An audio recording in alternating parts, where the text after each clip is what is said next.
자, 반갑습니다. 신경진입니다. 자, 우리가 이제 4장에 들어왔죠. 그죠? 그리고 나서 지난 시간에 우리가 코틀린에서의 함수, 그리고 선언부와 구현부, 함수의 구조, 그리고 코드 함수를 쓰는 이유는 바로 코드의 재사용이다. 그리고 줄여서도 쓸 수가 있다. 이런 것들에 대해서 우리가 좀 공부를 했고요. 자, 이번 시간에는 우리가 함수 호출, 그리고 함수 호출이 되면 프로그램이 어떻게 실행이 되는지부터 한번 살펴보도록 하겠습니다. 자, 일단 덧셈 함수를 통해서 함수를 선언하는 방법과 함수의 구성 요소를 살펴봤어요. 이제 함수를 직접 사용해 볼 차례인 거죠. 함수를 선언만 하면 뭐예요? 그런다고 뭐 결과가 나타나나요? 안 나타나잖아요. 그래서 우리가 함수를 이제 사용을 해야 되는데, 보통 우리가 말씀드린 바대로 함수를 사용한다라는 것은 함수를 호출한다라고 우리가 흔히 얘기를 이렇게 말을 합니다. 그래서 다음은 sum 함수를 메인 함수 안에서 호출한 거예요. 그래서 여기에 지금 보시다시피 메인 함수, 이게 바로 프로그래밍의 시작점입니다. 어떠한 프로젝트를 큰 프로젝트든 작은 프로젝트든 할 때 메인은 오로지 한 개여야 됩니다. 왜냐하면 두 개나 세 개로 메인이 있다면 어떻게 될까요? 야, 시작점이 어디야? 라고 묻겠죠. 그죠? 그러면서 컴파일러가 어디서 시작을 해야 되는지 모호함을 느낀단 말이에요. 그렇기 때문에 반드시 메인 함수는 한 개여야 돼요. 그리고 나서 리절트를 선언해 가지고 sum 함수를 호출했다. 그죠? 그러면 이때 sum이 호출돼서 1로 넘어가겠죠. 세 번째로. 그죠? 넘어가서 각각 3과 2가 A와 B의 복사가 됩니다. 그죠? 그리고 나서 int 타입으로 return을 받는데, 이걸 뭐 아까 우리 지난 장에서 봤듯이 줄여서 해도 돼요. 그냥 이거는 그냥 여러분들한테 보여드리기 위해서 이렇게 만든 거니까. 그래서 이렇게 지역 변수 선언해서 A와 플러스 B를 더해서 return을 sum을 했죠. 그러면 이 구문을 만났다. 통상적으로 return문을 만나면 함수의 종료를 의미합니다. 그래서 sum이라는 값이 이 sum 함수가 끝나면서 누구한테? 호출한 곳 리절트한테 주겠죠. 그러면 3과 2가 들어갔기에 얘는 5를 가지고 있을 겁니다. 5. 그죠? 그 다음에 다시 리절트에다가 2에다가 이번에 또 불러요. 그죠? sum 함수를. 근데 이번에는 6과 7이 각각 A와 B에 복사가 되죠. 그리고 그걸 더하니까 13이 되겠죠. 13이 되어서 리절트 2에는 13이 찍히고 13이 저장되고, 프린트 ln에서 리절트 1과 2를 찍어보니 결과값이 달라지죠. 그죠? 예. 이렇게 지금 코드를 계속 재활용하고 있잖아요. 그죠? 예. 그래서 result 1 변수에는 sum 함수의 3, 2 int 값을 전달을 했고, 실행 결과가 5가 반환되어 저장되었고, result 2 변수는 역시 sum 함수에다가 6과 7을 전달하여 실행 결과로 13이 반환이 되어 저장되었다. 그래서 출력 결과가 이렇게 나왔다면 이 sum 함수는 제대로 동작을 했다라는 것이죠. 그런데 실제 프로그램은 어떻게 동작할까? 다음 내용을 통해서 함수의 호출과 프로그램의 실행 순서에 대해서 한번 살펴보도록 하죠. 그래서 제가 이거를 1, 2, 3, 4, 5 이렇게 표기를 해놨죠. 그거를 조금 더 디테일하게 보자 이 뜻인 거예요. 그래야 여러분들이 명확하게 인지를 하고 이때 이렇게 호출하는구나, 저때 저렇게 호출하는구나, 이렇게 여러분들이 이해를 할 수가 있을 거 아니에요. 그죠? 예. 그래서 한번 봅시다. 자, 먼저 하나하나 살펴보면 첫 번째, 우리가 프로그램의 진입점은 항상 메인이라고 있어요. 어떠한 프로그래밍이든 메인이 거의 다 먼저 제일 처음 실행이 돼요. 타입형 언어들은. 그래서 위에 프로그램을 실행을 하면 프로그램 진입점, 시작점이죠. 그죠? 시작점 역할을 하는 메인 함수가 가장 먼저, 제일 먼저 실행돼요. 그리고 메인 함수에서는 지금 매개 변수, 원래 스트링 arg 그거를 우리가 쓰는데 여기에서는 필요 없기 때문에 생략을 했어요. 우리가 이 코틀린도 마찬가지겠지만은 결국에는 뭡니까? 얘네들이 보셨다시피 우리가 1장인가 2장인가에서 보셨죠? 디컴파일을 하게 되면 자바 코드로 변환이 돼서 보여지는 거 확인하셨잖아요. 그죠? 기억이 안 나시면 앞에 좀 다시 한번 더 반복을 하시면 될 겁니다. 그래서 이러한 메인 함수를 호출할 때도 우리가 매개 변수를 줄 수가 있어요. 얼마든지. 얘를 호출할 때도. 그때 우리가 쓸 수 있는 방법도 있는데 그 부분은 제가 뒤에서 뒤에서 강의를 하도록 할게요. 자, 그 다음에 메인 함수에 들어왔죠. 그 다음에 두 번째로 뭐예요? 함수의 호출과 함수의 인자. 자, sum 함수를 호출을 하고 있죠. 근데 이때 인자를 다른 말로 argument 라고도 해요. 영어로는. 그리고 인자값 3과 2가 사용되었죠. 그래서 인자 3과 2는 각각 sum 함수의 매개 변수 a와 b의 복사가 됩니다.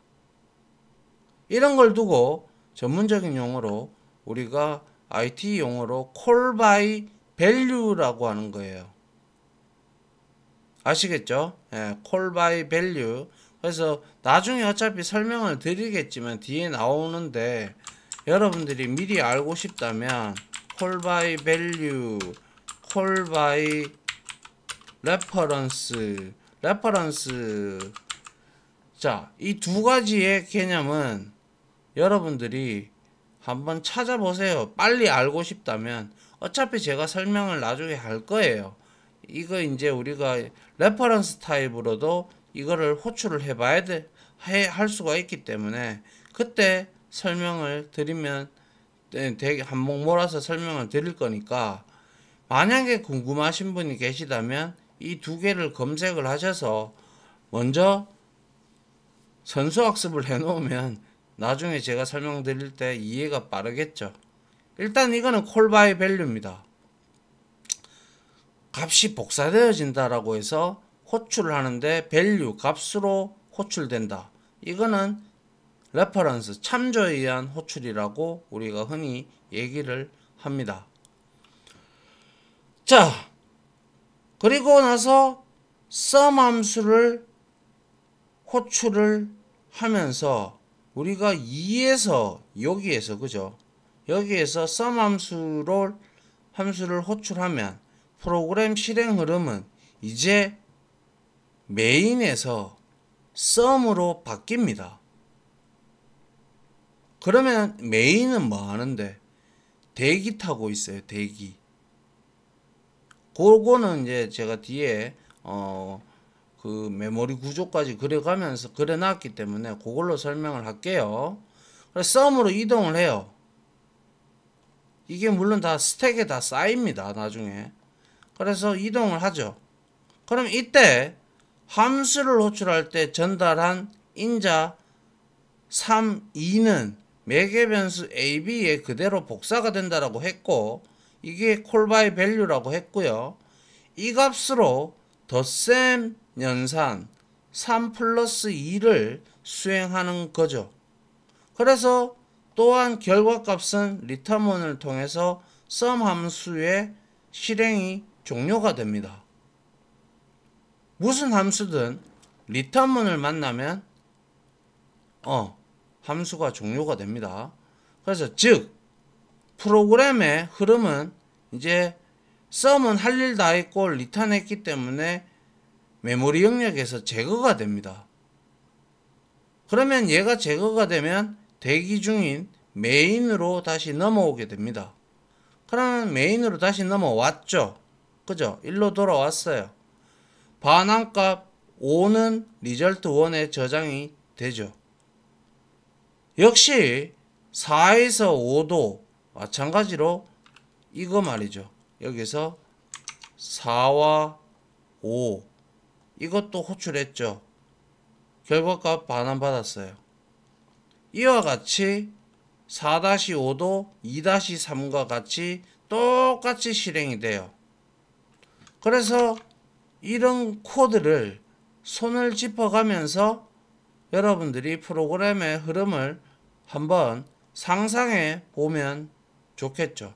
근데 가장 좋은 거는요, 노트에다가 메모리 구조 그려놓고 이 실행 순서가 어떻게 흘러가는구나 라는 것을 여러분들 직접 손으로 그림으로 그려가면서 이해하는 게 가장 좋아요. 아시겠어요? 예.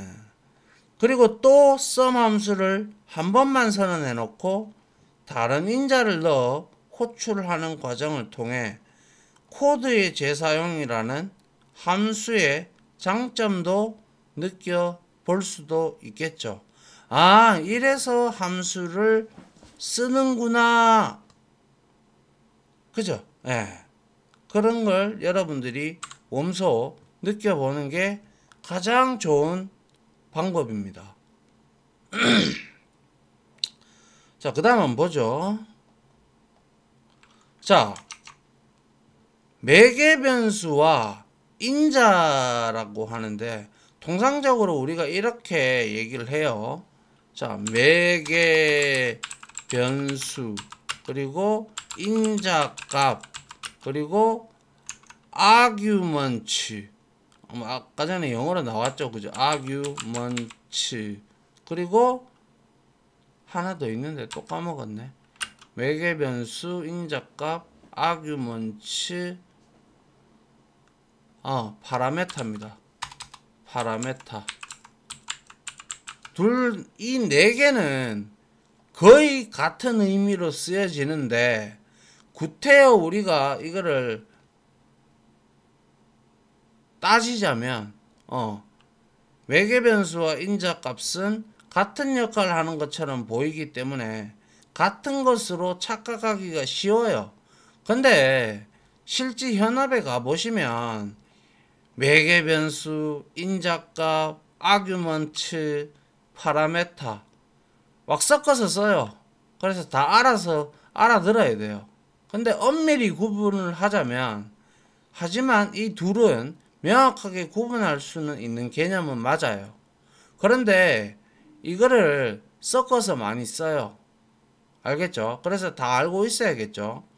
그래서 함수를 선언할 때 우리가 A, B 이렇게 선언했던 그 부분은 우리는 매개 변수라고 칭하고요.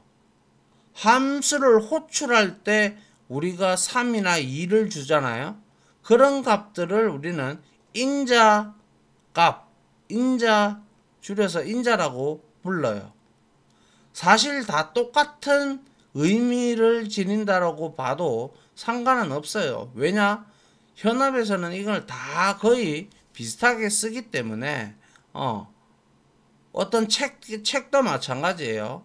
매개 변수, 인자값, 아규먼트, 파라메타 해가지고 막 이렇게 섞어서 쓰는 책들이 많아요. 그렇기 때문에 이거는 거의 다 비슷한 의미라고 보시면 돼요. 근데 구태여 구분을 하자면 함수를 선언할 때는 매개 변수, 함수를 호출할 때는 인자. 아시겠죠? 예. 이건 또 프로그램마다 인자라는 데도 있고 인수라는 데도 있어요. 그런 거는 뭐 다 비슷한 내용들이니까 일단 이 네 개의 용어를 여러분들이 기억을 해 주시면 정리를 하고 기억하시면 좋겠다라는 거죠. 즉 sum 함수의 선언 부분에 a int, a int는 매개 변수고 메인 함수에서 sum 함수를 호출할 때 sum 3, 2에서는 3, 2는 인자이다 이렇게 불러도 됩니다. 예. 근데 현업에 가시면 야 거기 매개변수 뭐 던졌어? 매개변수 뭐 줬는데 원래 인자로 이렇게 구분을 하는데 야 매개변수가 뭐야? 이렇게 물어보는 경우가 많다라는 거예요. 알겠죠? 예. 그래서 이 인자는 함수 선언 부분에 있는 매개변수 A와 B에 복사되어 전달된다라는 거예요. 아시겠죠? 예, 요거는 뭐 4개의 단어가 다 동일한 거의 비슷한 의미를 지니고 있기 때문에 섞어서 쓰기 때문에 잘 알아두자라는 거예요. 알겠죠? 예. 자, 그 다음에 함수의 호출과 메모리 상태가 어떻게 변해가는지 이제 뭐 제가 뭐 앞서서 설명을 드렸는지는 모르겠으나 디테일하게 설명을 한번 해보죠. 함수의 실행 순서를 잘 이해했죠, 이제? 그죠? 설명 다 드렸습니다. 그러면 함수가 호출될 때 메모리는 어떻게 변화하는지 알아보자라는 거예요.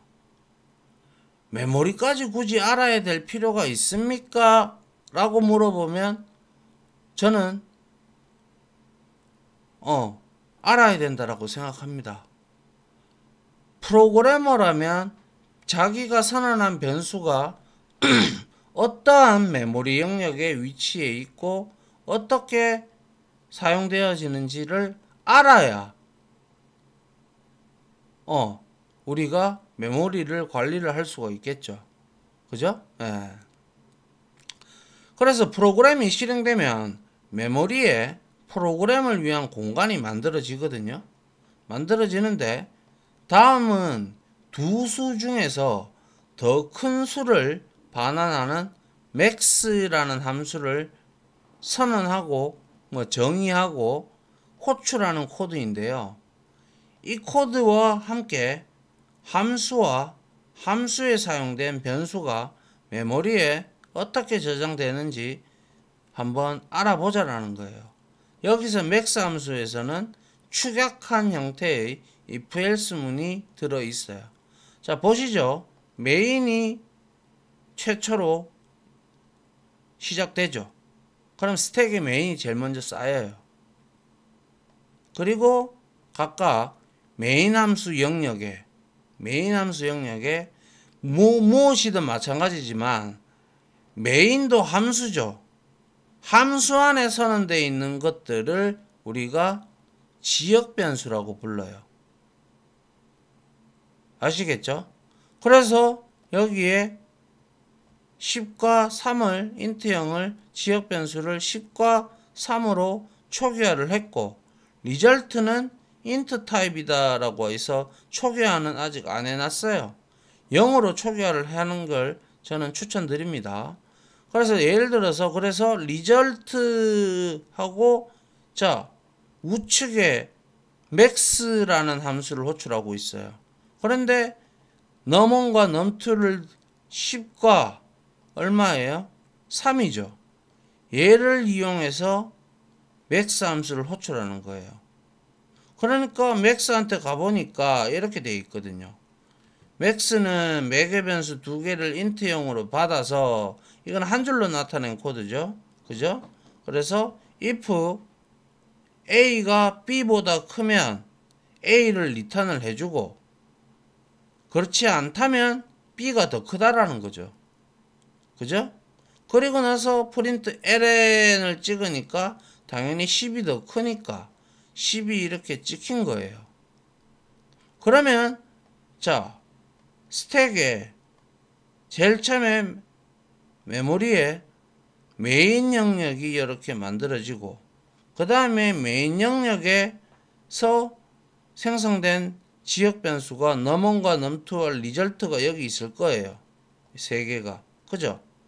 그 다음에 max가 호출이 돼서 max가 이렇게 쌓여요. 그리고 나서 max에는 가보니까 매개 변수 두 개가 있거든요. 여기에 10과 3이 저장이 되겠죠. 엄연히 경계가 틀리죠. 그리고 얘는 여기에서 리턴문도 생략을 했죠. 한 줄로 표기하기 위해서. 그래서 이거를 다 수행하고 나면 얘는 이제 A와 B로 선언되어 있는 매개 변수는 사라지면서 이 얘는 max 함수는 사라집니다. 근데 이게 살아있을 때는 스택에서 스택 프레임이라고 하는데 이 위에 맨 위에 있는 게 실행 중이고요. 실행 중이고 밑에 있는 게 대기를 타고 있는 거예요. 그래서 얘는 이제 실행이 다 끝났으니까 메모리에서 제거가 됩니다. 아시겠어요? 그리고 메인 함수로 호출한 곳으로 돌아오죠. 그리고 나서 여기에 10이라는 값이 저장이 되고 프린트 ln 함수가 한 번 더 호출이 돼요. 이것도 함수이기 때문에 호출이 돼서 프린트 ln이 올라갔다가 리절트를 찍어주고 얘는 이제 또 소멸을 하고 그 다음에 메인 함수가 끝나죠. 그럼 이제 메인 함수에 있는 num1, num2, result도 같이 이렇게 사라지면서 스택이 비워지는 거예요. 그래서 스택이라는 것은 이거 잘 정리해 두시기 바랍니다. 스택 뒤에서 나오는데 미리 말씀을 드리는 거예요. 여기서 스택 프레임이라는 내용을 설명을 드려야 되기 때문에 스택이라는 것은 자료 구조예요. 시언어 이전부터 아주 예전부터 사용해 오던 자료 구조예요. 그래서 얘는 후입 선출이라고 합니다. 다시 말해서 뭐예요? last 그래서 얘를 리포라고 불러요. 리포. 이게 무슨 뜻이냐? last in, first out이에요. 즉 무슨 말입니까 이게? 늦게 들어간 놈이 빨리 튀어나온다 이 뜻이죠. 이게 스택 자료 구조의 개념입니다. 이 함수도 지금 스택 영역도 이렇게 돼 있죠. 먼저 들어간 놈은 메인이에요. 그런데 얘는 max를 그 다음에 호출을 해서 max가 위에 쌓였죠. 쌓였는데 얘가 먼저 늦게 들어왔잖아요. 그죠?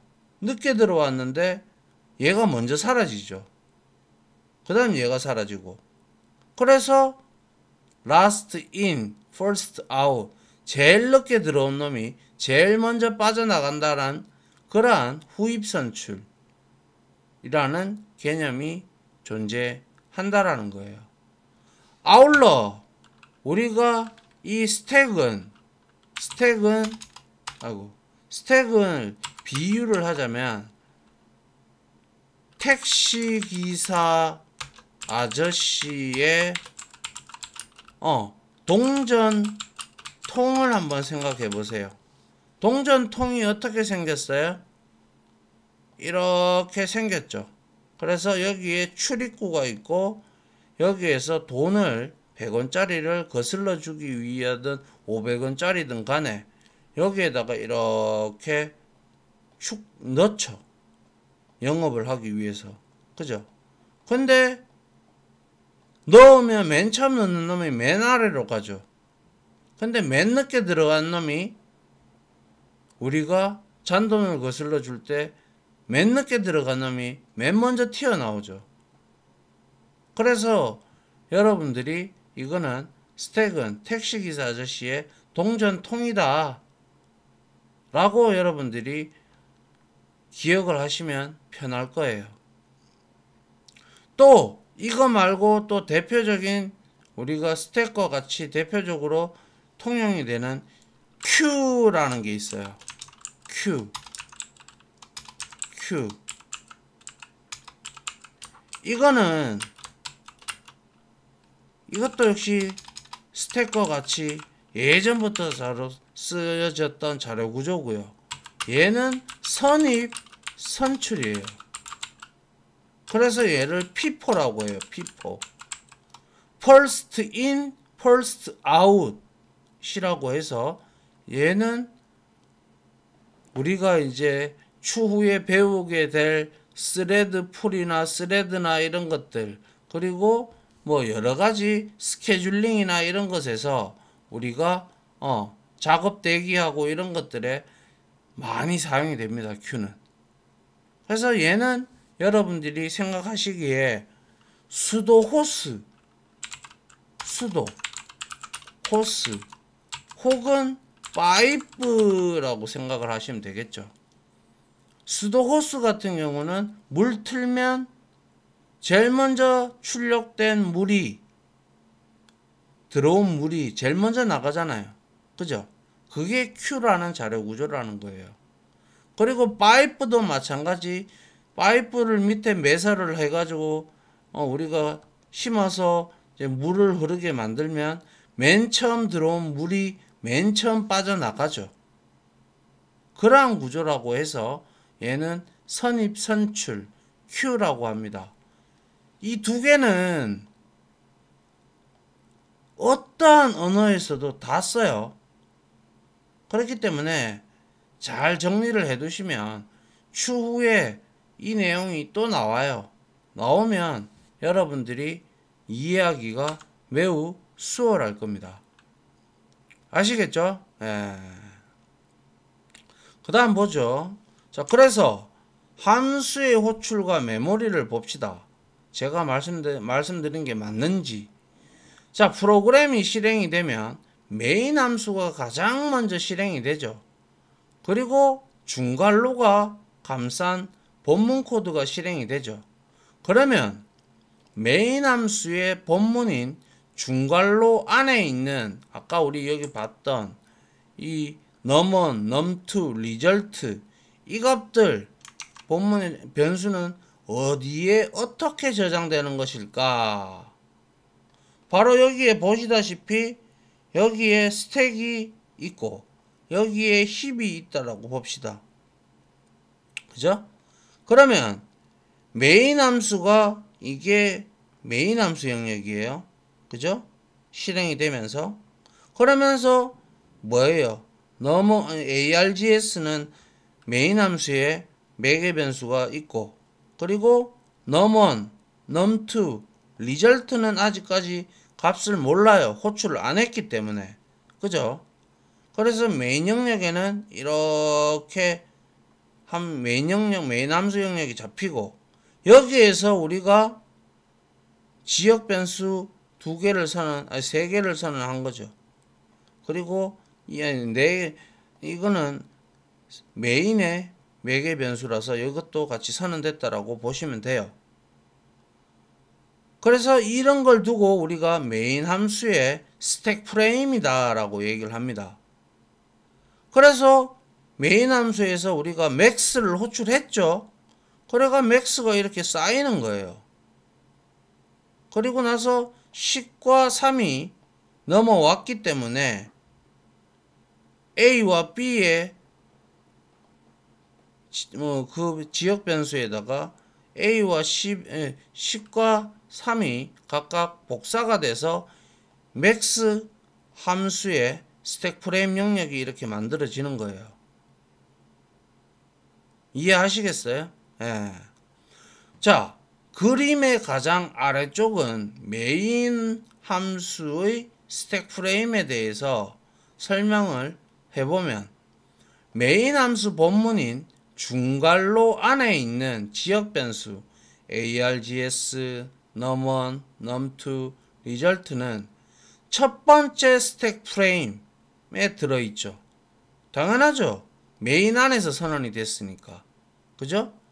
그리고 지역 변수라는 것은 함수가 종료되면 스택 프레임과 함께 사라지는 임시 변수입니다. 우리가 변수의 종류에도 범위도 있고 지역 변수도 있고 전역 변수도 있고 뭐 변수의 종류도 많아요. 몇 개 돼요. 그것도 나중에 설명을 드리도록 하죠. 그래서 이제 그림에서 맥스 함수의 스택 프레임을 보자. 메인 함수에서 맥스 함수가 호출이 되면 새로운 스택 프레임이 max라는 함수의 스택 프레임이 만들어진다라는 거예요. max 함수 스택 프레임에서는 A와 B의 값인 3과 10이 복사되어서 들어져 있죠. 그래서 이 값을 이용하여 더 큰 수를 판단하고 그 값을 반환하며 함수는 종료가 되죠. 그러면 여기에서 사라지는 거예요. 그러면 얘는 10을 누구한테? 리절트한테 리턴을 해주면서 메모리에서 제거가 됩니다. 여기에 이 맥스 안에 선언된 지역 변수와 같이 아시겠어요? 그러면 맥스 함수 이게 이제 실행 중이었다가 이거는 대기 중이었는데 얘가 소멸이 되니까 이제 다시 호출한 곳으로 되돌아오면서 리절트 값은 10이 되겠죠. 그죠? 그리고 나서 프린트 ln으로 10을 찍고 메인 함수도 종료가 되면서 이것도 이제 제거가 됩니다. 그래서 스택이 비워지게 되죠. 그래서 맥스 함수의 스택 프레임이 소멸이 되고 반환 값은 메인 함수 스택 프레임 리절트 변수에 저장이 되고 메인 함수도 자기 할 일을 다 하면 사라진다 이거예요. 아시겠어요? 예. 그래서 앞에 설명을 제가 다 해드렸지만 함수가 호출될 때마다 해당 정보는 스택 메모리에 쌓이는데 그게 바로 우리가 스택 프레임이라고 해요. 그래서 이번에는 스택 프레임을 중심으로 함수의 생성과 소멸에 대해서 한번 보면 제일 처음에 메인이 들어온다 그죠? 메인에 스택 프레임이 생겼고 여기에서 max를 호출했기 때문에 max가 이렇게 됐고 얘가 실행 중이고 얘가 대기 중인 상태예요. 그리고 나서 얘가 끝나면 리턴 값을 주고 그죠? 그러면 리턴 값을 주고 리절트한테 리턴 값을 주고 얘는 사라졌죠. 그죠? 그리고 역시 얘도 이제 다 끝나면 얘도 메모리에서 제거가 된다라고 했습니다. 그래서 함수가 호출되면 스택에 프레임이 생기는데 스택 프레임은 각각 분리되어 있으므로 함수에 선언된 변수의 영역도 다르죠. 그죠? 분리하여 생각을 해야 돼요. 그래서 프레임으로 분리된 변수들을 우리가 지역 변수라고 불러요. 예를 들어 위 그림에서 메인 함수와 맥스 함수에 선언된 변수 중에 C라는 이름의 변수가 있어도 C라는 변수가 이름이 변수라는 게 없지만 있어도 두 변수는 뭐예요? 다른 프레임에 있기 때문에 지역 변수이므로 프로그램을 실행하는 데는 전혀 문제를 끼치지 않죠. 그냥 단지 C가 하나 있다면 C의 값이 여기에 뭐 5로 이렇게 저장이 되어 있다. 한들 뭐 이거 맥스 프레임에 사용이 안 된다면 이거는 뭐 있어봐야 상관이 없죠. 여기도 마찬가지고요. 어차피 얘는 이 값을 여기에다가 선언해 놓고 이 값을 여기에서 10을 리턴하면서 얘가 소멸이 돼 버리기 때문에 얘도 같이 소멸이 돼 버린다는 거죠. 근데 이런 거는 뭐 쓸데없이 선언할 필요가 없죠. 괜히 선언했다가 메모리만 잡아먹기 때문에 그렇죠. 그래서 각 단계는 프레임이 만들어지고 없어지는 과정을 보여주고 있고요. 각 단계에서 제일 아래부터 프레임이 쌓아 올려지며 함수가 종료되면 쌓였던 프레임이 사라지고 지역 변수들도 같이 제거가 됩니다. 이때 max 함수의 반환값은 메인 함수에 있는 result에 할당이 된다라는 말씀. 지금 거의 2번 정도 제가 비슷한 내용을 통해서 여러분들한테 반복을 했죠. 그죠? 그러면 이제 여러분들이 함수가 이렇게 움직이는구나 라는 거를 여러분들이 이해하실 수가 있을 겁니다. 무슨 말인지 아시겠죠? 그죠? 예. 자, 마지막으로 요거까지만 볼게요. 다시 그래서 정리를 해보도록 하자. 함수를 호출하면 앞 슬라이드와 같은 방식으로 스택 프레임이 생성이 되죠. 그리고 생성한 순서의 반대 순서로 소멸이 된다. 후입 선출이라고 했죠, 스택이. 그래서 예를 들어 함수 A, B, C를 이렇게 메인에서 이렇게 되어 있어요. 메인에서 시작을 해서 메인에서 함수 A를 호출했어요. 그죠? 그 다음에 B도 A에서 B를 또 호출했어요. 그리고 B에서 다시 C를 또 함수를 호출했어요. 그죠? 이렇게 순서대로 호출했다면 세 개의 스택 프레임이 아래에서 위로 이렇게 생기죠. 메인 함수 포함하면 4개겠지만. 그러면 여기서 제일 늦게 들어온 놈이 누구예요? C죠. C가 이제 차례대로 C, B, A 그리고 메인이 소멸되면서 반대로 들어온 순서의 반대로 후입 선출이 되면서 스택 메모리에서 제거가 된다 이거죠. 맞나요? 그래서 위로 생성이 그렇게 되고 들어온 순의 역순으로 C, B, A 순서로 스택에서 소멸이 된다라는 거죠. 그런데 프레임은 스택에 생성이 되고 스택은 메모리의 높은 주소에서 낮은 주소 방향으로 생성된다고 말씀을 드렸고요. 근데 이러한 주소, 낮은 주소, 높은 주소 이런 건 신경 쓸 필요는 없습니다. 단지 힘 영역에는 말씀드린 바대로 이 힘 영역을 우리가 사용자 정의 메모리 영역이라고 해서 우리가 동적으로 생성된 객체의 정보가 담겨져 있습니다. 그래서 이 동적으로 생성된 객체들은 GC라는 놈이 있다고 했죠.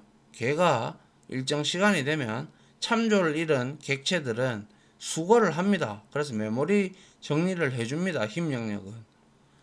힙에서는 보통 낮은 주소에서 높은 주소로 자라가며 정보를 저장을 한다. 그래서 두 영역 즉 힙과 스택이 만나지 않도록 메모리를 관리하는 것이 중요하겠죠. 그죠? 근데 메모리의 양은 한계가 있어요. 그죠? 유한한 거예요. 무한한 게 아니라. 그죠? 그렇기 때문에 만약 여러분들이 무한하게, 그러니까 막 무한루프를 돌아가면서 계속 함수를 호출해요. 호출하면 계속 스택의 함수가 호출이 되면서 쌓이겠죠. 그죠? 그러면 결국에는 스택 프레임은 한계가 있기 때문에 정해진 스택 영역의 경계를 넘어서게 될 겁니다. 언젠가는. 그죠? 그러면 힘 영역과 딱 겹쳐지게 되는 순간, 그때 갑자기 컴퓨터가 뻗습니다. 그게 바로 스택 오버플로우. 스택이라는 메모리 영역이 넘쳐 흘렀다라는 뜻이에요. 더 이상 저장할 공간도 없으니 스택 오버플로우라는 오류가 발생을 하게 된다라는 것입니다. 아시겠죠? 예, 이게 바로 스택 오버플로우라고 우리는 얘기를 합니다. 이해하시겠죠? 예. 시간이 참 빠르네요. 예. 아무튼 여기까지 하고요. 우리가 다음 시간에는 한번 만들어 봐서 실습을 해보도록 하죠. 자, 다들 고생 많으셨고요. 다음 시간에 찾아뵙도록 하겠습니다. 다들 수고하셨고요. 여기에 제가 분명히 정리할 내용들은 다 적어 드렸습니다. 정리 반드시 좀 부탁드리겠습니다. 자, 마치겠습니다. 감사합니다.